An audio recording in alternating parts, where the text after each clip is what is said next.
بسم اللہ الرحمن الرحیم۔ شروع اللہ کا نام لے کر جو بڑا مہربان نہایت رحم والا۔ اپنی اولاد کو دین سکھائیں۔ آقا کریم علیہ السلام نے ارشاد فرمایا ادبوا اولادکم ثلاث خصال، اپنی اولاد کو 3 چیزیں سکھاؤ۔ کون کون سی؟ حب نبیکم، ایک اپنے نبی کا پیار سکھاؤ، یہ وہ تحفہ ہے جو تم اپنی اولاد کو دے سکتے ہو۔ اب اپنی اولاد کے سینے میں حضور کا پیار کیسے ڈالو گے؟ اپنے گھروں میں حضور کے ذکر کی مجلسیں منعقد کرو، محافل میلاد کا انعقاد کرو، کھانا کھانے بیٹھو، کم از کم پیر کے دن کھانا کھانے سے قبل درود کی مجلس سجا لو اور آقا کریم پر درود پڑھو اور اس کے بعد کھانا کھلاؤ۔ بچوں کے دل میں صاحب درود سے پیار پیدا ہو جائے گا۔ تو یہ والدین کی کوشش اور ذمہ داری ہے کہ وہ اپنے اولاد کے دل میں حضور کا پیار بٹھائے۔ وحب اہل بیت ہی، اور حضور علیہ السلام کے اہل بیت کا پیار بچوں کے سینے میں ڈالا جائے، یہ سکھایا جائے۔ اولاد کا حق ہے والدین کے ذمہ۔ تو وہ کس طرح ہوگا کہ اہل بیت رسول کے مناقب بیان کیے جائیں، ان کے فضائل بیان کیے جائیں۔ کتب صحاح میں اور جتنی بھی احادیث کی کتب موجود ہیں ان میں جہاں باقی چیزیں، مسائل، شریعت کے معاملات، حلال و حرام بیان کیے گئے ہیں، وہاں اہل بیت، صحابہ رضوان اللہ علیہم اجمعین اور اچھے لوگوں کے فضائل، انبیاء کے فضائل بیان کیے گئے ہیں۔ اور کسی چیز کا تذکرہ محبت سے ہو تو بندے کا اس کی سمت میلان ہو جاتا ہے۔ تیسرا حق، اس کو قرآن کی تلاوت کرنا سکھاؤ۔ چھین لو ان کے ہاتھوں سے ناول، چھین لو ان کے ہاتھوں سے گانوں اور فلموں کی سیڑیاں، ان کے ہاتھوں میں اللہ کا قرآن دے دو، مصطفیٰ کی حدیث دے دو، اسلامی تاریخ دو، حضور کی سیرت کی کتابیں ان کے ہاتھوں میں تھما دو۔ ان کی خلوتوں پہ، ان کی جلوتوں پہ غور کرو، ان کی دوستیوں پہ غور کرو کہ ان کی دوستیاں برے لوگوں کے ساتھ تو نہیں ہے، دین بیزار طبقے کے ساتھ ان کا بیٹھنا اٹھنا تو نہیں ہے جو دین سے انہیں دور کر دیں گے، کیونکہ المرء علی دین خلیلہ فلینظر احدکم من یخالل، فرمایا ہر شخص اپنے دوست کے دین پہ ہوتا ہے۔ ہر بندہ کسی سے دوستی لگانے سے قبل دیکھے کہ اس دوست کا دین کیا ہے۔ تو اپنے بچوں کی دوستیوں پہ نظر رکھو اور اچھے لوگوں کی صحبت میں بٹھاؤ، بالخصوص جو باعمل علماء ہیں، اگر ان کی صحبت مل جائے تو وہ کبریت احمر یعنی سرخ گندک کی طرح ہے، ان کی صحبت میں تمہاری اولاد بیٹھے گی تو دین کا رنگ چڑھے گا اور وہ اللہ اور اس کے رسول کے مطیع اور فرما بردار ہوں گے، تمہارے بھی فرما بردار ہوں گے۔ اس لیے فرمایا اپنی اولاد کو قرآن مجید کی تلاوت سکھاؤ، یہ وہ تحفہ ہے جو تم اپنی اولاد کو دے کے جا سکتے ہو۔ اور اگر تم نے اپنی اولاد کو یہ نہیں دیا تو کیا دیا؟ حضور علیہ السلام نے ارشاد فرمایا کہ اپنی اولاد کو ادب کی ایک بات سکھانا 1 سا یعنی 4.5 سیر غلہ اللہ کی راہ میں خیرات کرنے سے زیادہ فضیلت والی بات ہے۔ نوافل کے اندر مشغول ہونے سے بہتر یہ ہے کہ اولاد کی اچھی تربیت کی جائے، اولاد کی اچھی تربیت کرنا یہ زیادہ بہتر ہے۔ اور کل قیامت کے دن اولاد کے بارے میں بندے سے پوچھا جائے گا، یہاں فرمایا گیا قوا انفسکم واہلیکم نارا، خود بھی اور اپنے اہل خانہ کو بھی جہنم کی آگ سے بچا لو۔ کل قیامت کے دن اولاد کے بارے میں والد کو پوچھا جائے گا، والدہ کو پوچھا جائے گا۔ اور اس حوالے سے ایک اور اہم بات ہے، اور وہ یہ کہ والد اور والدہ دونوں مل کر بچے کی تربیت کو ادا کرتے ہیں، اس کی تربیت میں حصہ لیتے ہیں، لیکن سب سے زیادہ حصہ بچے کی تربیت کے اندر ماں کا ہے۔ اگر ماں بچے کی تربیت نہ کرنا چاہے تو باپ جو مرضی کرے تو کبھی بھی بچے کی تربیت نہیں ہو سکتی۔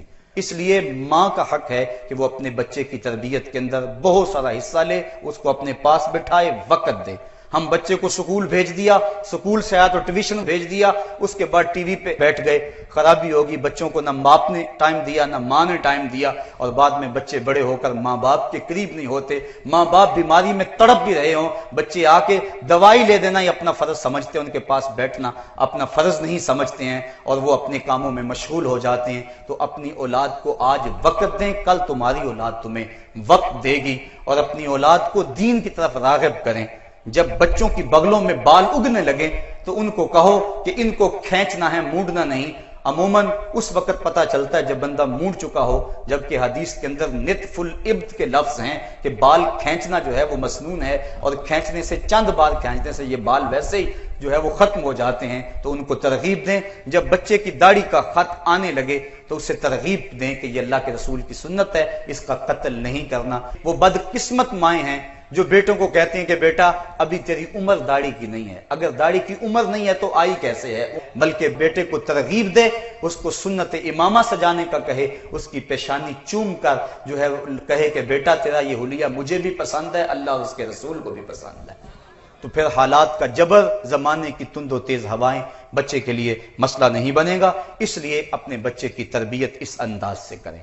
ماں اگر بچے کی تربیت میں عملی طور پہ جو ہے وہ جہد مسلسل کرے گی اور کوشش بلیغ کرے گی اور اپنے عمل اور کردار کو پیش کرے گی، تو پھر بیٹا بہترین انسان بن کے دنیا کے سامنے آئے گا۔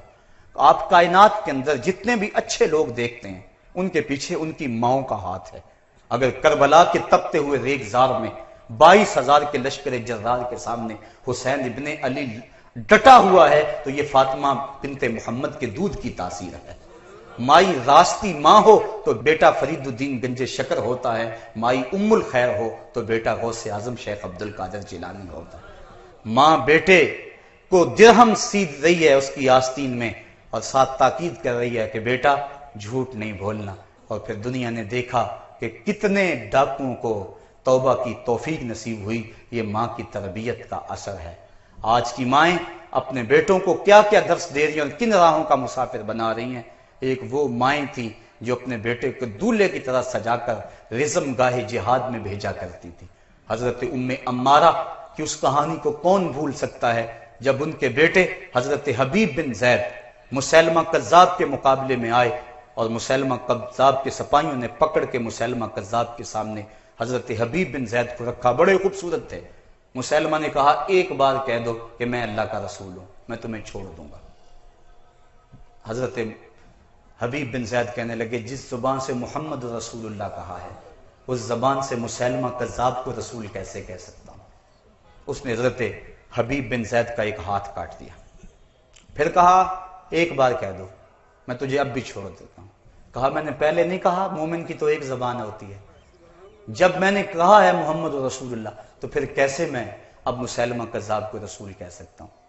اس نے دوسرا ہاتھ کاٹ دیا، پھر کہا اب بھی کہہ دو۔ کہا میں نے ایک بار نہیں کہا، اس نے پاؤں کاٹ دیا، پھر دوسرا پاؤں کاٹ دیا، پھر آنکھوں میں نیزے چبھوئے، ناک کاٹ دی، کان کاٹ دیے، جس طرح بکری کی کھال ادھیڑتے ہیں اس طرح کھال ادھیڑی۔ جب حضرت حبیب بن زید شہید ہو گئے، یہ بڑی دردناک کہانی تھی ان کی شہادت کی، کسی نے ان کی ماں ام عمارہ کو آ کے بتایا، کہا تیرے بیٹے کو اس دردناک انداز میں شہید کیا گیا، پہلے ہاتھ کاٹے گئے، پھر پاؤں کاٹے گئے، پھر نیزے چبھوئے گئے، آنکھوں میں، کان کاٹے، ناک کاٹا، بکری کی طرح کھال ادھیڑی، دھوپ میں تڑپنے کے لیے چھوڑا، تو اس طرح تیرے بیٹے کو شہید کیا گیا۔ حضرت ام عمارہ کے چہرے پہ تمانیت کا نور جھلکنے لگا اور کہنے لگے لہذا الیوم ارداتہ، میں نے اسی دن کے لیے تو اپنے بیٹے کو دودھ پلایا تھا، آج مجھے پتا چل گیا کہ میرا بیٹا جو ہے وہ بامراد اور کامیاب ہوا ہے، مجھے اپنے دودھ کی تاثیر کا علم ہو گیا۔ یہ تھی وہ مائیں۔ میں رات امام شافعی کا تذکرہ پڑھ رہا تھا، حضرت امام شافعی کی ماں نے جب علم حدیث سیکھنے کے لیے مکے سے اپنے بیٹے کو روانہ کیا، 2 یمنی چادریں تھی، بیٹے کو کہا بیٹا لے جاؤ اور جا کے اس کو بیچ لینا اور گزر اوقات کر لینا۔ شہر میں آ کر پڑھنے والے بھول گئے ہیں کس کی ماں نے کتنا زیور بیچا ہے۔ وہ 2 چادریں دے دی۔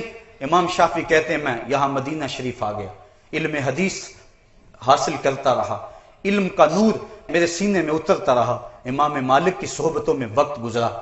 جب کئی سال بیت گئے اور علوم دینیہ کی تکمیل ہوئی، واپس شوق ہوا کہ میں مکہ المکرمہ جاؤں اور اپنی بوڑھی ماں کو جا کے ملوں جو میری راہیں تک رہی ہے، جس کی آنکھیں میری راہوں میں بچھی ہوئی ہیں۔ کہتے جب میں نکلا تو لوگوں نے مجھے بڑے ہدایا دیے، یہاں تک کہ کئی اونٹ کپڑوں سے بھر گئے، کئی اونٹوں پر غلہ لد گیا، کئی اونٹوں پہ اشرفیاں تھیں، اور میں پوری شان کے ساتھ مکہ المکرمہ کی طرف روانہ ہوں۔ جب میں مکہ کے قریب آیا، جوں میری سواری مکہ المکرمہ کے قریب آتی چلی جا رہی ہے، دل کی دھڑکن تیز ہوتی چلی جا رہی ہے۔